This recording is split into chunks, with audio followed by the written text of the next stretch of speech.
अब देखो दोस्तों, हमारी बुक के अंदर उदाहरण नंबर 7 दे रखा है। वो देखिए, उदाहरण नंबर 7 क्या दे रखा है कि मान लीजिए कि एक कोई समुच्चय है जिसके अंदर 1 2 3 4 5 6 अवयव हैं।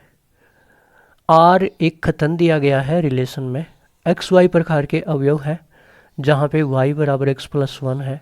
द्वारा ए से ए में एक संबंध परिभाषित कीजिए और इस संबंध को एक तीर आरेख के द्वारा दर्शाइए। आर के प्रांत, परिसर और सह प्रांत ज्ञात कीजिए। दोस्तों, ये जो कथन दिया गया है इसका जो जो अवयव पालन करेंगे वो अवयव ही रिलेशन में आएंगे, वो अवयव ही संबंध में आएंगे। जो जो अवयव इस कथन का पालन नहीं करेंगे वो इस रिलेशन में, इस संबंध में नहीं आएंगे। तो देखिएगा क्या दे रखा है, इसका हल देखिएगा। देखो, हमें r बराबर क्या दे रखा है कथन, x कोमा वाई प्रकार के इसके अंदर अवयव है सच दैट y बराबर एक्स प्लस के 1। ठीक है। अब दोस्तों a क्या दे रखा है हमें, 1 comma 2 comma 3 comma 4 comma 5 comma 6, ये 6 अवयव इसके अंदर दे रखे हैं और a से a के अंदर ये संबंध परिभाषित किया गया है। तो इसका मतलब x भी a से लेना है और y भी a से लेना है। तो देखो दोस्तों, संबंध लिख लेते हैं r। देखो r बराबर क्या हो जाएगा, अब आप एक काम करो दोस्तों, x की जगह मान रखते जाओ, कहाँ से, यहाँ से। x बराबर 1 रखो यहाँ पे, तो 1 प्लस 1 कितना होगा 2, तो y बराबर कितना आएगा 2। x बराबर 1 रखा तो y बराबर कितना आया 2। अब दोस्तों x बराबर आप यहाँ से 2 रख लो, ठीक है, 2 रख दिया, 2 और 1 कितना होता है 3, तो y बराबर कितना आ गया 3। दोस्तों x बराबर 3 रख लो, यहाँ पे x बराबर 3 रखेंगे तो मैंने पहले भी बताया कि जो पहला अवयव होता है वो x होता है और जो दूसरा अवयव होता है वो y होता है। ठीक है, जो पहला अवयव होता है वो x होता है, दूसरा अवयव होता है वो y होता है। अगर x की जगह मैं 3 रखता हूँ तो 3 रखो यहाँ पे, तो 3 और 1 कितना हो जाएगा 4, y बराबर कितना आया 4। अब आप x की जगह 4 रख लो, तो 4 1 5, y बराबर कितना आया 5। x की जगह 5 रख लो, तो यहाँ पे 5 रखो, तो 5 और 1 कितना आएगा y की जगह 6। यहाँ से 6 रख लो x की जगह, तो 6 और 1 कितना होगा 7, तो y बराबर कितना आया दोस्तों 7। यह हमने संबंध निकाल लिया कि जो जो अवयव इस कथन का पालन करते हैं वो इस संबंध के अंदर आ गए हैं। ठीक है दोस्तों, अब इसको हमने किस में लिख लिया, रोस्टर रूप में लिख लिया। रोस्टर रूप में हमने इस संबंध को लिख लिया। अब इसने क्या बोला, पहला प्रश्न क्या बोला, देखो पहला प्रश्न इन्होंने क्या बोला है कि इस संबंध को आरेख के द्वारा प्रदर्शित कीजिए। तो हम आरेख विधि देख लेते हैं, क्या देख लेते हैं, आरेख विधि।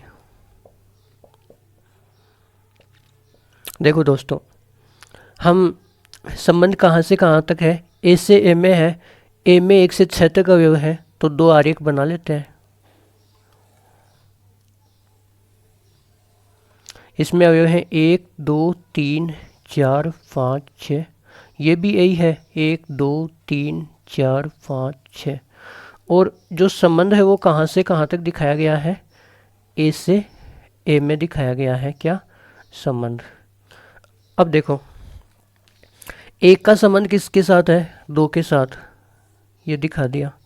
2 का संबंध 3 के साथ, 3 का संबंध 4 के साथ, 4 का संबंध 5 के साथ, 5 का संबंध 6 के साथ और 6 का संबंध 7 के साथ।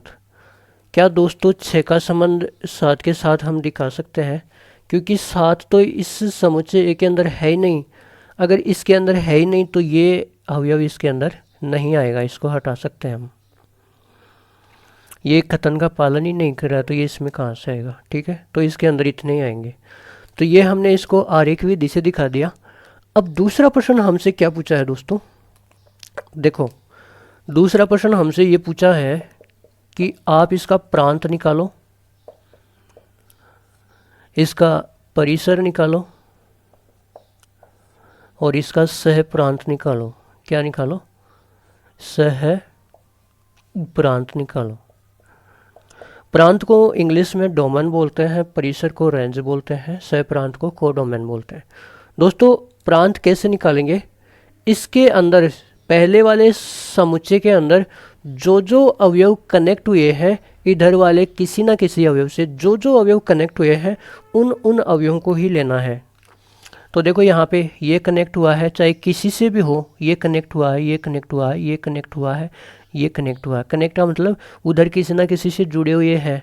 ये 6 किसी से भी जुड़ा हुआ नहीं, तो इसको हम प्रांत में नहीं लेंगे। तो प्रांत में क्या लेंगे? 1 2 3 4 5, 1 2 3 4 5। अब परिसर जो दूसरा समुच्चय है उसके अंदर जो जो अवयव प्रांत वाले से जुड़े हुए हैं वो परिसर में आएंगे। तो 2 3 4 5 6, एक किसी से भी नहीं जुड़ा हुआ है तो ये परिसर में नहीं आएगा।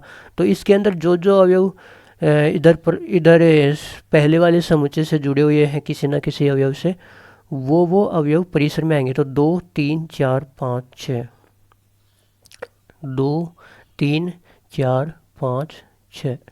और परिसर क्या होता है दोस्तों? परिसर तो सबसे आसान होता है कि जो दूसरा समुच्चय होता है वो पूरा का पूरा ही परिसर होता है। तो इसमें तो 1 से लेकर के 6 तक है। 1 2 3 4 5 6।